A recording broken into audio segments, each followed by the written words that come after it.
নির্মাতা আদনান আল রাজীবের সঙ্গে দীর্ঘদিন ধরেই প্রেম করেছেন অভিনেত্রী মেহজাবিন চৌধুরী। দীর্ঘ ১৩ বছর প্রেম করার পর চলতি বছরের শুরুতেই বিয়ের পিঁড়িতে বসেন এই জুটি। ঢাকার অদূরে এক রিসোর্টে বসেছিল এই তারকা দম্পতির বিয়ের আসর, যেখানে উপস্থিত ছিলেন বরকনের পরিবারের সদস্য থেকে শুরু করে সবিজাঙ্গনের তারকারাও।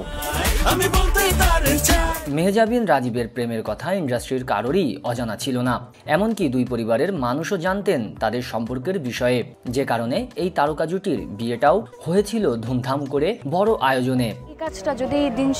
বিয়ের পর স্বামী স্ত্রী হিসেবে প্রথম ঈদ উদযাপন করেছেন মেহজাবিন ও রাজীব দম্পতি। ঈদ পরবর্তী সময়ে শ্বশুরবাড়িতে সবিজাঙ্গনের বন্ধুদের সঙ্গে নিয়ে সময় কাটিয়েছেন এই জুটি, যেখানে রাজীবের ক্যামেরায় ধরা পড়েছেন মেহজাবিন ও তার শ্বশুরের বন্ধুত্ব।